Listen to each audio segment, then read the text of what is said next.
E se você e a sua família fossem parar numa cidade misteriosa, de onde não dá pra sair? Não bastando isso, você se ferra mais um pouco, já que criaturas comedoras de carne saem do mato todas as noites pra comer quem tiver dando mole. O que você faria nessa situação? Essa é a história do episódio 7 e 8 de From, sendo que eu já fiz uma lista com 6 episódios anteriores. Se vocês quiserem ver o episódio 9 por aqui, já sabe, se inscreve no canal e dá uma mordida gostosa nesse like. Se inscreve no canal, deixa um likezinho aí, não custa nada pra ti, seja mais legal. Ative o sininho, deixa o comentário e bora pro vídeo.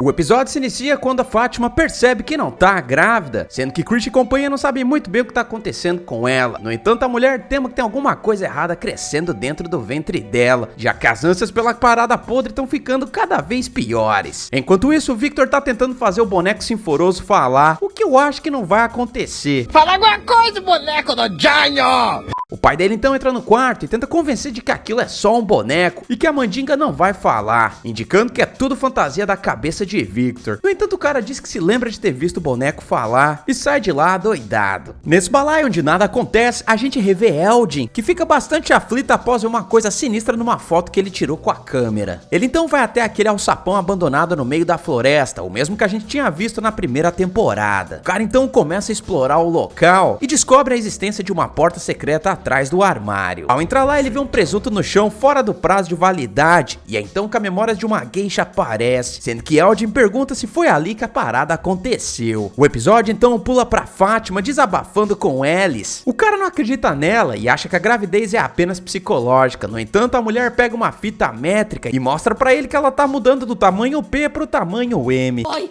eu sou a Sally Celulite. Olha só meu culote. Ai, eu não posso nem usar uma mini saia com top sem parecer uma porca gorda. Que horror! Mesmo assim, Alice não se convence e pergunta o que a garota quer, sendo que Fátima fica bastante contrariada e afirma que só quer que o marido acredite nela. Enquanto isso, o boi de Dona caminha no friozinho lá fora, sendo que o xerife desabafa tudo que tá acontecendo com a nora dele. Dona então pergunta o que eles vão fazer, no entanto o cara não tem resposta. A história então pula pra Julie flertando com Randall, especialmente depois que eles queimaram aquela plantinha do Bob Marley. Ela então diz que vai se mudar pra enfermaria com ele, afinal a garota atira pros dois lados, e como Fátima não quis nada com ela na primeira temporada, ela tá investindo em caras problemáticos. Enfim, nesse meio tempo a gente vê Tabitha chegando naquele acampamento sinforoso, sendo que Jay e Didi estão muito interessados no que ela tem a dizer. A mulher então revela que sempre teve pesadelos com aquele lugar durante a infância. Nos sonhos ela era perseguida por alguma coisa bem sinistra. Isso fazia com que ela se escondesse nas pedras vermelhas, sendo que toda vez que a criatura iria aparecer, Tabitha acordava. Enquanto isso, a gente vê que esse roteiro não sabe o que fazer com Kenny Friendzone, já que ele fica lá na lanchonete da mamãe cheirando tudo que é erva estranha. É aí que a policial Costa chega no cafofo e fica indignada com a palmolescência da comunidade, já que ninguém ali tá tentando sair da cidade ou procurar respostas. Kenny, no entanto, fala pra policial relaxar, principalmente porque ela não é a primeira pessoa a fazer aquelas perguntas. Mesmo assim, a garota diz que vai tirar todo mundo daquele lugar, o que Kenny Friendzone duvida muito, já que ele diz que pessoas inteligentes tentaram a mesma coisa no passado e não deu certo.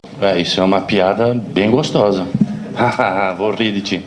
A história então foca no elenco malhação da parada, nesse caso Julie e Randall, que vão dar um passeio na floresta de Crepúsculo. Eles então se deparam com as mesmas ruínas onde Boyd tinha quebrado a caixinha de música na segunda temporada, sendo que eles sentem uma vibração no Foreves, como se aquele local estivesse chamando por eles. Julie quer entrar lá, no entanto Randall é mais inteligente e fala que aquilo não pode ser coisa boa. Victor então vai até a casa de Sarah e diz que precisa ficar no porão dela para se lembrar do que tinha visto quando era criança. Como a garota também é louca, ela permite que Victor faça isso. Boyd volta pra delegacia e percebe que a policial Costa tá ali procurando pela arma dela. Ela diz que precisa daquela parada pra se proteger. No entanto, o xerife diz que não vai deixar ela chegar perto de uma arma depois que ela mandou Nick pra vala. Porém, a Costa é teimosa e fala que não vai sair daquele local enquanto não pegar a arma dela. Numa cena que dura mais do que necessário, Boyd fica de saco cheio e entrega a arma pra mulher. No entanto, ele tira as balas antes. O cara então fala que quando ela estiver pronta pra pra conquistar a confiança dele, ele vai entregar as paradinhas pra ela. A gente então vê Harry e Donna saindo num date. Os pombinhos vão até o bar, onde entorna a marvada da cachaça. Harry então desabafa e diz que toda aquela experiência tá sendo bem difícil pra ele, já que ele não sabe o que fazer com o Victor. O cara então acaba revelando que as coisas estavam bem mais simples quando tava no mundo exterior, já que lá ele tinha a certeza de que a família toda tinha ido pra vala, e ao longo dos anos aprendeu a lidar com a dor. No acampamento sinforoso, a gente vê Jade chegando a uma conclusão, já que ele conecta os pontos e fala que se Tabitha teve os mesmos sonhos que Miranda, significa que não importa o que ela faça, ela jamais vai conseguir sair da cidade enquanto não resolver a parada das crianças feias. É exatamente por isso que a cidade trouxe ela de volta depois que ela conseguiu sair pelo farol. Enquanto isso, a gente vê Fátima tirando uma soneca na cama, quando de repente ela acorda com muita dor, já que tem alguma coisa bem sinistra no estômago dela. Como Fátima tá tentando conter o apetite por coisa podre, o capirotinho dentro dela aparentemente tá se revoltando, o que faz ela ir até a estufa pegar a parada novamente. É nessas horas que eu me pergunto, se realmente tem uma coisa crescendo dentro da mulher, eu acho que seria muito mais sensato se a comunidade se reunisse e mantivesse ela isolada num lugar, numa casa ou num quarto onde eles pudessem trancar e ficar de olho nela, já que ela poderia ter sido contaminada pelas criaturas. Afinal, todo santo dia tem um mistério diferente por lá, e qualquer cuidado é pouco. Infelizmente, a garota tem livre acesso a todas as áreas VIPs do local. Quando ela vai comer a parada podre, ela resiste mais uma vez, deixando a criatura dentro dela bastante nervosa. Ela então começa a ficar com muita dor, sendo que os gritinhos histéricos dela atraem a atenção de Tilly, que chega lá tentando acalmar a garota numa terapia seixo no IE. Fátima diz pra mulher ir embora de lá, já que ela tá perdendo o controle. No entanto, a vovó é teimosa e quer ficar dando liçãozinha de vida, o que é péssimo pra ela, porque algo se apodera da mão de Fátima e faz ela espetar uma tesoura na danada. Quando ela percebe a cagadinha, já é tarde, já que Tilly foi completamente apresentada. Quem chega no local é Alice, que vê a situação toda e não sabe o que fazer. Então que no último suspiro de vida de Tilly, ela diz pra garota correr. Corre! Já se inscreveu no canal? Cadê o like? O episódio 8 se inicia quando a gente vê Boyd passando aquele pano, já que Alice contou tudo que Fátima fez com a vovó no episódio anterior, o que obriga o xerife a contrabandear a Nora pra uma cabana no meio do nada. Ele coloca um talismã na porta e fala pra ela ficar lá até eles conseguirem resolver a parada. Enquanto isso, a gente vê Jade voltando do acampamento sinforoso e indo até o bar, já que ele precisa parar com a tremedeira da mão ao beber a cachaça de lá. É aí que ele encontra outro bebum, nesse caso Henry, que ficou ali depois de ter dado a saída com Donna. Enquanto isso, na casa da colônia, a gente vê os moradores descobrindo a existência do presunto de Tilly lá na estufa, sendo que isso desperta a atenção de Mari, que tava dando uma passada por lá e vai confirmar se o presunto tá fresco. O episódio então pula pra Julie, que a gente descobre ser uma baita garotinha de rabicó quente, já que mais uma vez ela tenta convencer Randall a voltar pra floresta e entrar naquelas ruínas assustadoras. Eu não quero! Por incrível que pareça, Randall é um cara sensato e diz que nada naquela cidade vai ajudá-los a sair de lá, sendo que aquilo provavelmente só vai piorar as coisas, e fala pra garotinha controlar o fogo na bacurinha e não se aventurar por aquele local. Enquanto isso, Alice tenta convencer o pai a admitir toda a verdade sobre Fátima, sendo que na opinião dele as coisas vão ser bem melhores. Cara, peraí, se ninguém além de você viu Fátima fazendo aquilo, por que raios vocês estão escondendo a garota no meio da floresta? Não sei. É óbvio que as pessoas vão notar a ausência dela e eventualmente vão culpá-la pela passagem de Tilly pro além. Nesse caso era melhor que Fátima simplesmente ficasse ali dando uma de João sem braço, ou seja, fingindo estar surpresa com o que tinha acontecido. Donna então entra na estufa e fala com o Boyd, dizendo que agora as pessoas vão pirar na batatinha, já que uma coisa é ter monstros à noite lá fora, outra coisa é ter um serial killer despirocado caçando um por um. Como a única pessoa que tem antecedentes criminais por lá é Sarah, Donna diz que todo mundo vai culpar a garota por aquilo, o que obriga a Boyd a intervir na defesa dela. No entanto, Donna responde, falando que não importa o que ele ache sobre Sarah, não vai demorar muito pra caça às bruxas começar. Por falar na doida, ela tá tentando conversar com o doido, nesse caso o Victor, que tá completamente dando um ataque de pelanca, pois não consegue lembrar o que Jasper tinha dito no passado. Ele então pede que Sarah vá atrás de Tabitha, já que os dois têm um tipo de ligação, e somente ela vai conseguir despertar as memórias de Victor. Por falar na mulher, ela tá tendo uma mini DR com seu maridão, que é outro personagem que a temporada não sabe o que fazer com com ele. O cara tá preocupado com a esposa, já que ele acha que a garota tá perdendo a cabeça. Sarah então bate na porta dela e pede que ela ajude Victor, o que Tabitha acaba aceitando. No entanto, Jim precisa de alguém pra culpar e adivinha quem que é o Felizardo. Nesse caso, Jade, pois o Paul Rudd do Paraguai vai atrás dele e pede pra ele parar de colocar teorias malucas na cabeça da esposa. Jade então se defende e diz que é a própria mulher que foi atrás dele no primeiro momento. Além disso, Jade diz que tá tentando resolver os mistérios e deixa bastante explícito que Jim não tá contribuindo em nada. Cria vergonha, cara, vai trabalhar.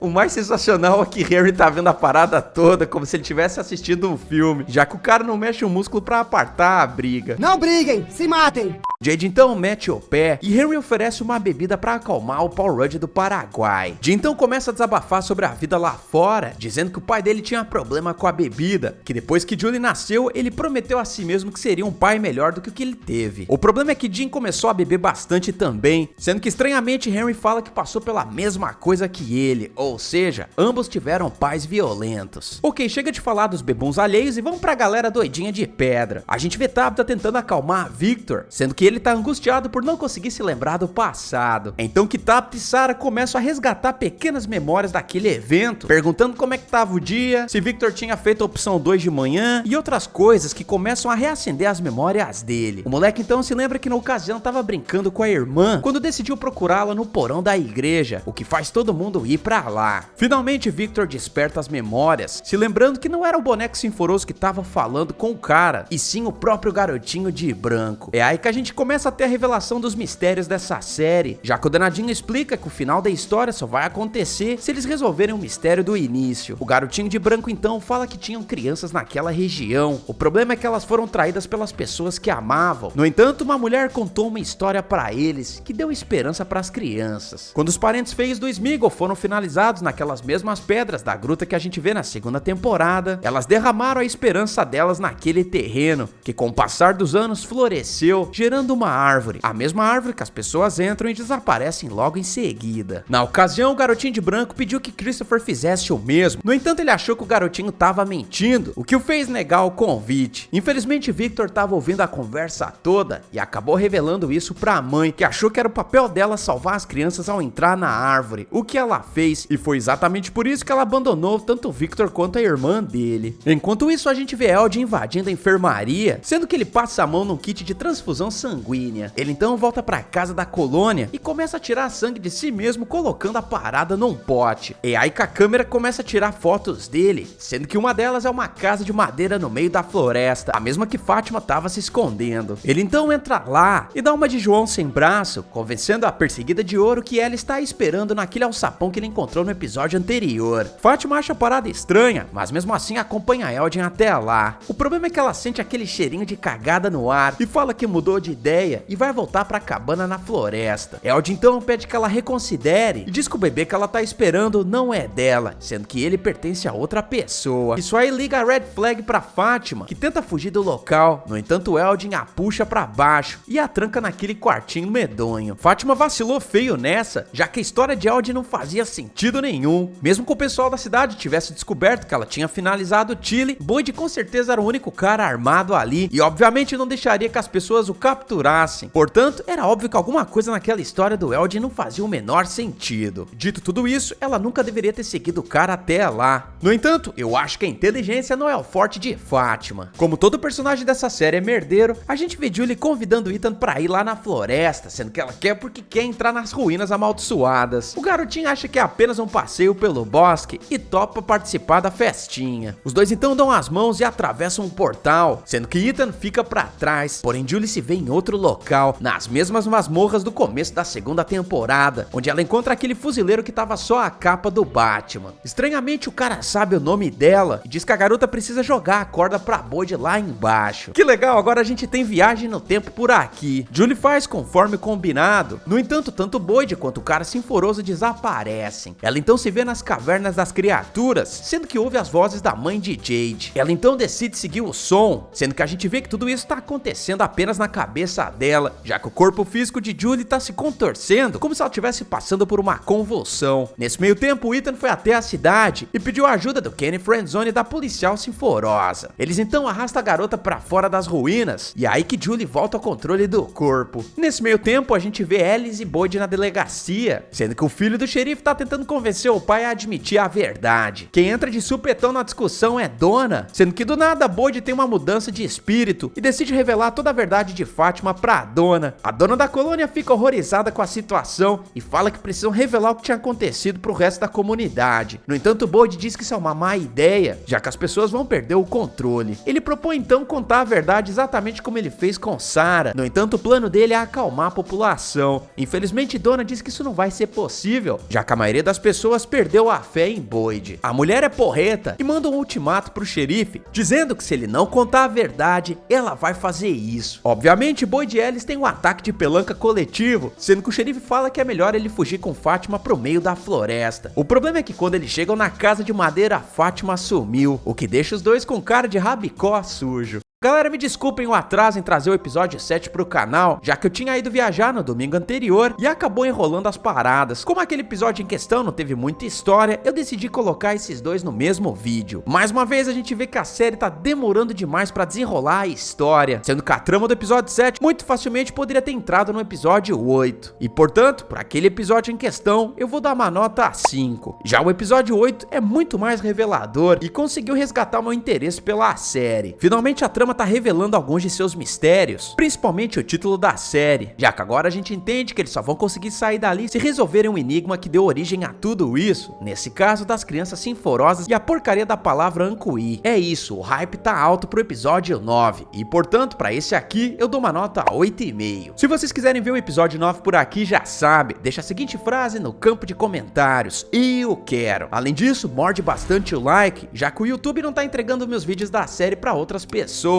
Isso tem me preocupado bastante, então dá uma força pro tio Ed e vamos melhorar o engajamento da série por aqui. O total de presuntos nos 2 episódios foi de 2, sendo que o troféu presunto de ouro vai pra Chile. Não esqueça de seguir a gente nas redes sociais que estão aparecendo aí na tela e eu vejo vocês no próximo episódio. Eu espero que vocês tenham gostado e valeu!